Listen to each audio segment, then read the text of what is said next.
a Darwin's rhea. South America's answer to the ostrich.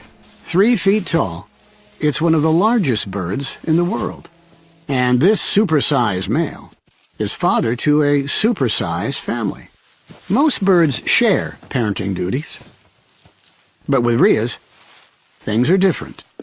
After laying the eggs, the females leave. So, it's up to Dad to raise the family alone. For 40 days and 40 nights, they barely move. By late spring, Dad's efforts have been rewarded. 14 healthy chicks. Now, the real work begins. It will be 6 months before his chicks are independent, and they have a lot to learn, like what's good to eat, and how to keep well-groomed. But the most important lesson is to stick together.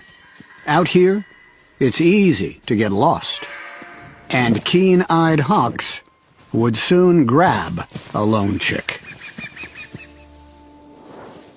This neighbor has only 3 chicks left.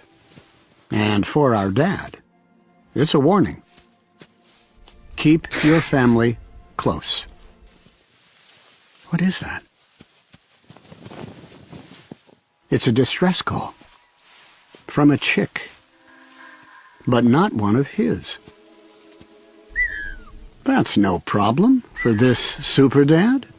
Male rheas have such strong paternal instinct that if they find any lost chick, they will adopt it on the spot.